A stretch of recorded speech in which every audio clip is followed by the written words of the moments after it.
along the lines of law enforcement and cybersecurity insurance, right? With ransomware being so pervasive, the questions that kind of came or may come to mind is, should I pay, right? Should I get help from the FBI? I mean, obviously, anxiety shoots up through the roof. Everyone's worried about their customer perceptions and reputation and liability and everything else. And so that's a question I have is, if people are in that unfortunate situation and they're kind of wondering, hey, should I just go pay this and kind of move on?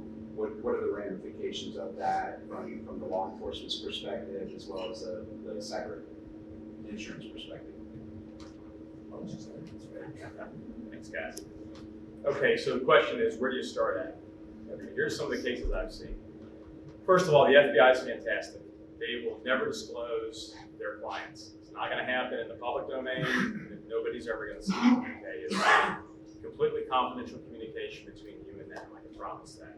Local law enforcement, the further you get down from some folks, they don't always respect operational security. There's open records laws. So if you start working with local and state, you could be vulnerable for your breach leaking out.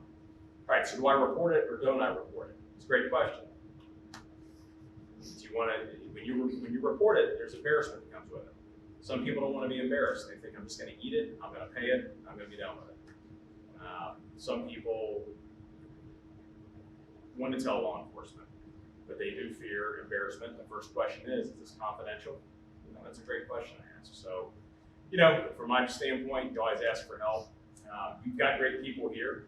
Law enforcement, on the other hand, cyber is a pretty specialized deal. You might find folks that say they're cyber investigators.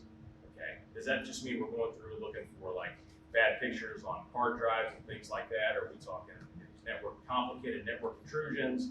Where's the money going? If you don't have a true professional IT people on your side that you're paying in private industry, you're making an egregious error, I promise. On the higher levels of government, if you have a significant breach, and I don't know what the dollar amount is, it all depends what the agencies are working and how exciting they think it is. I mean, these are just realities.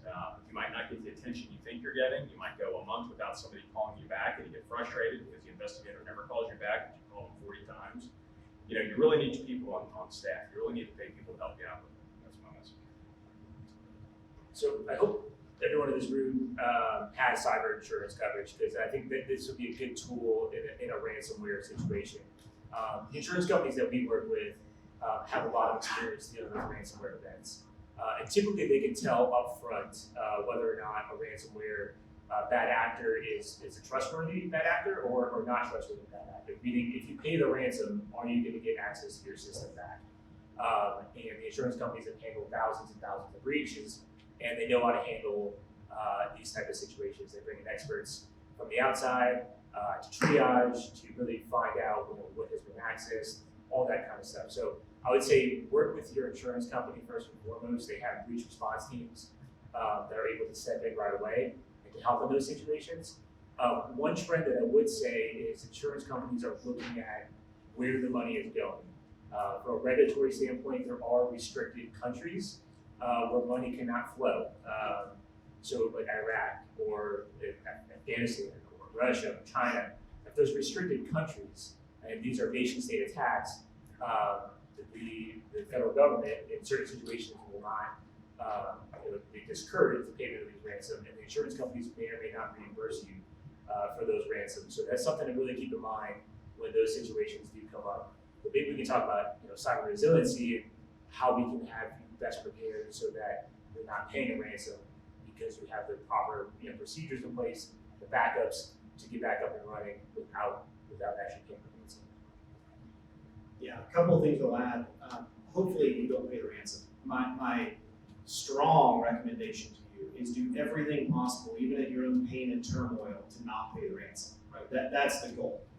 A couple things I'll add to that. FinCEN, federal, like the federal, I forget what they stand for, Crimes Enforcement Network, and Treasury have produced a new ruling last year, not even really a clarification last year, that says just what you just said, Joe, is you cannot, must not, will not, shall not pay a sanctioned country. There's a number of these, and a lot of these ransomware operators act out of those countries.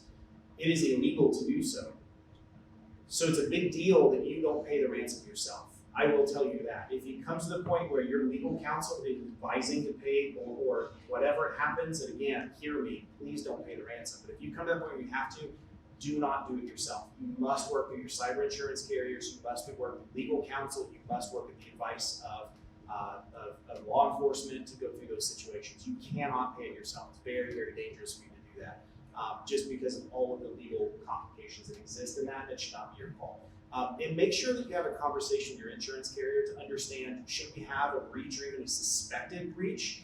Understand, like, how do I get in touch with them? Who's the first person I call there? Did they engage legal counsel for me? Do I have to have it on my own? And understand the constraints in your cyber insurance.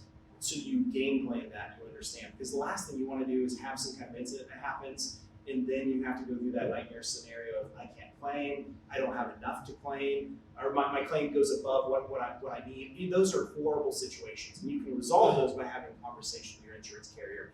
And then probably your third or fourth call needs to be to Jesse and Perch team, so that you can really begin to work through what happened, how did it happen, how much was it occurred, all that kind of stuff. And that's the stuff we do as well. So they'll bring us into those situations, and then we'll deploy what's going on. We'll see the log data, what's happening, what's occurring. And I will say those things are, if you deploy in the aftermath, there's a lot you're going to miss.